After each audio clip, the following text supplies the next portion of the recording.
Hi there, kiddos. I'm coming back at you with another quick video here. This one today is all about editing and revising your writing. Now that we are done with your 4 beautiful paragraphs, we've got to make sure they are perfect. So the first thing we're going to do is our editing part. And so when we edit, we think of COPS. The C is for capitals. The O is for our order and organization, making sure it makes sense. P is for punctuation, and S is for spelling. So when I go back to my writing here, I've got my writing pulled up, and I'm just going to do each of these with my first paragraph, even though you're going to do it with all 4 of your paragraphs. So I'm going to start with my C, which was capitals. So I need to go through and look at all my sentences. Have I capitalized the first letter of those sentences? Have I capitalized the names of proper nouns? That includes country names. That includes holiday names like Christmas or Hanukkah. So every time I mention Christmas or my country names, I need to make sure those are capital. So when I look at mine, one of the best strategies and one of the things I really, really, really want you to do today while you're looking over this is to read it out loud to yourself, because that's the quickest way to hear if you have a mistake. So I'm going to start with this first sentence. Did you know that Silent Night is a popular Christmas song in both America and Brazil? So I see a few little boo-boos in this. I know that Christmas is supposed to be capital because it's a holiday. I know America should be capital because it's a country. And I know Brazil also needs to be capital because it's a country. But this sentence, did you know that Silent Night is a popular Christmas song in both America and Brazil? That's a question sentence. So I definitely need that question mark at the end. And that's one of my P things on COPS. So I got my capitals right now and my punctuation. But this paragraph looks different than this paragraph. So there's something else that I've done wrong here. Oh, it's the indentation at the front. So remember, to indent, you push that tab key, and that pushes it over. So now I'm ready for my second sentence. The United States and Brazil both have many different and similar holiday traditions. That looks good. Sounds good. Both Americans and Brazilians love decorating for Christmas, but they do it in different ways. So I see this red line underneath the word different. I can click that with 2 fingers at the same time, and it gives me some options of what they think I was trying to spell. And I just realized I should have put 2 F's in different.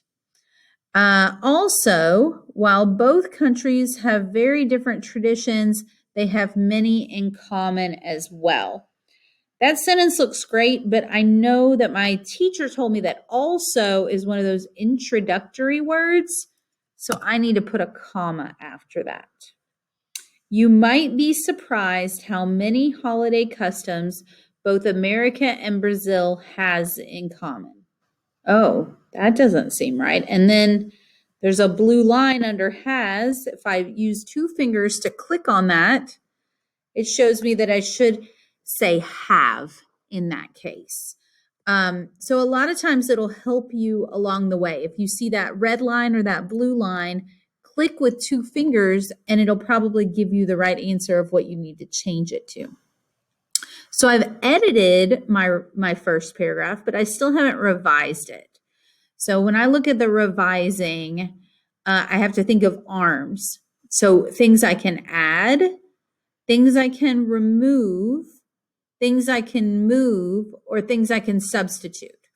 So for adding, this would be if you don't have enough sentences, or if Miss Hill is like, oh my gosh, you keep giving me these tiny sentences, I need you to stretch them out. That would be when you would add. You would remove if you're repeating yourself over and over again and you're just saying the same thing more than once. I would probably have you remove it. We would use this move if we need to change something from the beginning of our paragraph more towards the end, and we would substitute if a better word would work better than the word we're using. So now to revise, I'm going to go back into this same paragraph. Both America and Brazil, the United States and Brazil, both have many different and similar holiday traditions. I think I'm going to remove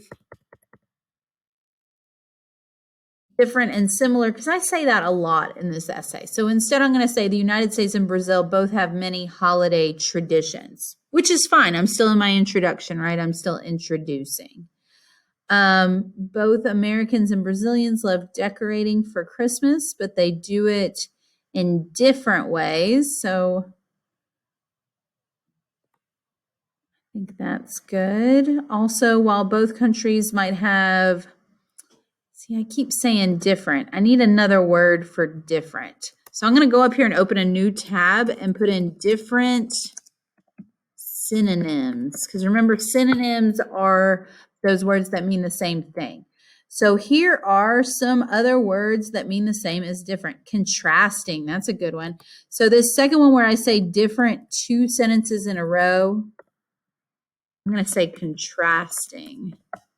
The second one. Also, while both countries might have contrasting traditions, they have many in common as well.